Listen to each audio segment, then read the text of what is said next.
नमस्कार दर्शक बंधु मु धीरेन्द्र महांती आसतु आज जानिबा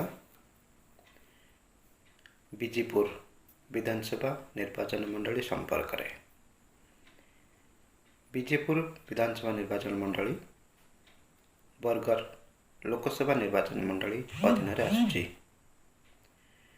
बीजेपुर गाईसिलट एवं बरपाली यही तीनोटी ब्लॉक को नहीं गठित बीजेपुर विधानसभा निर्वाचन मंडली। बीजेपुर विधानसभा निर्वाचन मंडली मोट भोटर पाखापाखि 2,08,110। वर्तमान बीजेपुर विधानसभा निर्वाचन मंडली विधायक जी अच्छा भारतीय जनता पार्टी सनत कुमार गरटिया। 2024 विधानसभा निर्वाचन में सनत कुमार गरटिया विजु जनता दलर प्रार्थी रीता साहू को 10,066 खंड भोट्रे परास्त कर प्रथम थर पर विधानसभा को निर्वाचित होते। 2000 पूर्व 2019 मसीह यही निर्वाचन मंडली रे ओडिशार पूर्वतन मुख्यमंत्री नवीन पट्टनायक सनत कुमार वर्तमान जो विधायक अच्छा सनत कुमार गरटिया को 57,000 रु अधिक भोट्रे परास्त कर विधानसभा को निर्वाचित होते। 2019 नवीन पट्टनायक बीजेपुर सहित हिंजिली दुईटी विधानसभा निर्वाचन जीति गोटे आसन छाड़ा थिला एवं से बीजेपुर आसन टी छाड़ी से आसन जो बाइपोल होता से बाइपोल रीता साहू विजु जनता दल प्रार्थी होते। रीता साहू सनत वर्तमान जो विधायक अच्छा सनत कुमार गरटिया को बहुत मार्जिन पाखापाखि 57,000 रु ऊर्ध भोट्रे परास्त करते। बीजेपुर आसन टी 1961 मसीह गठन होता।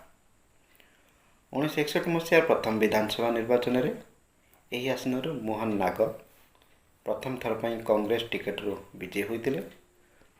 1967 मसीह द्वितीय थर पर मोहन नाग कांग्रेस टिकेट रू पुनर्बार यही विधानसभा निर्वाचन विजयी होते। 1971 मसीह यही निर्वाचन मंडल विजयी होते त्रिविक्रम मल्लिक जी कि कांग्रेस टिकेट एठारे विजयी होते। 1974 मसीह होता इलेक्शन एठारे गणनाथ प्रधान उत्कल कांग्रेस पार्टी प्रार्थी होई विजयी होते। 1977 मसीह होता इलेक्शन यही निर्वाचन विजयी होते नित्यानंद गरटिया से जनता पार्टी टिकेट एठारे विजयी होते। 1980 मसीह टिकेट यही आसन टी कांग्रेस हाथ को आसला। कांग्रेस राजीव लोचन होता विजयी होई विधानसभा को निर्वाचित होते। 1985 मसीहा निर्वाचन में यही आसन विजयी होते निकुंज बिहारी सिंह जी कि जनता पार्टी टिकेट विजयी होते। परवर्ती समय जनता पार्टी जिते जनता दल है 1990 मसीह निकुंज बिहारी सिंह पुनर्बार जनता दल टिकेट एठारे विजयी होते। 1991 मसीह निकुंज बिहारी सिंह मृत्यु पर यह आसन टी खाली पड़ता और जो बाइपोल होता है बाइपोल निकुंज बिहारी सिंह पुत्र किशोरमणि सिंह जनता दल टिकेट विजयी होते। 1995 मसीह यही आसन टी कांग्रेस हाथ को चली आसला। कांग्रेस रिपुनाथ सेठ विजयी होते। 2000 मसीह जो इलेक्शन होता है विजु जनता दलर अशोक कुमार पाणिग्राही विजयी होते। 2004 मसीह आसन टी पुणी थे कांग्रेस को आसला। कांग्रेस प्रार्थी सुबल साहू एठारे विजयी होते।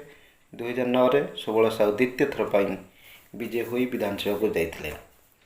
2014 सुबल साहू तृतीय थर पर विजयपुर आसन विजयी होई कांग्रेस टिकेट विधानसभा निर्वाचित होते। 2018 ସୁବଳ ସାହୁଙ୍କର ମୃତ୍ୟୁ ପରେ ଏହି ଆସନଟି ଖାଲି ପଡ଼ିଥିଲା ଏବଂ ସୁବଳ ସାହୁଙ୍କ ପତ୍ନୀ କଂଗ୍ରେସ ଛାଡ଼ି ବିଜୁ ଜନତା ଦଳ ଯୋଗ ଦେଇଥିଲେ ଏବଂ ବିଜୁ ଜନତା ଦଳ ତାଙ୍କୁ ପ୍ରାର୍ଥୀ କରିଥିଲା ଏବଂ ଏହି ଆସନରେ ସୁବଳ ସାହୁଙ୍କ ପତ୍ନୀ ରୀତା ସାହୁ ବାଇପୋଲରେ ବିଜୟୀ ହୋଇଥିଲେ 2018 ମସିହାରେ। 2019ର ଯେଉଁ ଜେନେରାଲ ଇଲେକ୍ସନ୍ ହୋଇଥିଲା ରୀତା ସାହୁଙ୍କ ବଦଳରେ ନବୀନ ପଟ୍ଟନାୟକ ଏଥିରେ ଯେଉଁ ଦୁଇଟି ଆସନ ଛିଡ଼ା ହେଇଥିଲେ ତା ମଧ୍ୟରେ ଏହି ଆସନ ମଧ୍ୟ ଥିଲା। ଏଥିରେ ନବୀନ ପଟ୍ଟନାୟକ ବିଜୟୀ ହୋଇଥିଲେ। ନବୀନ ପଟ୍ଟନାୟକଙ୍କୁ ଏହି ଆସନଟି ଛାଡ଼ିବାକୁ ପଡ଼ିଥିଲା। ତାପରେ ଯେଉଁ ବାଇ ଇଲେକ୍ସନ୍ ହୋଇଥିଲା ସେଥିରେ ରୀତା ସାହୁ ବିଜୟୀ ହୋଇଥିଲେ ଏବଂ 2024 ନିର୍ବାଚନରେ ଏଠି ସନତ କୁମାର ଗରଟିଆ ରୀତା ସାହୁଙ୍କୁ ପରାସ୍ତ କରି ଏବେ ପ୍ରଥମ ଥର ପାଇଁ ବିଧାନସଭାକୁ ଆସିଛନ୍ତି। ନମସ୍କାର।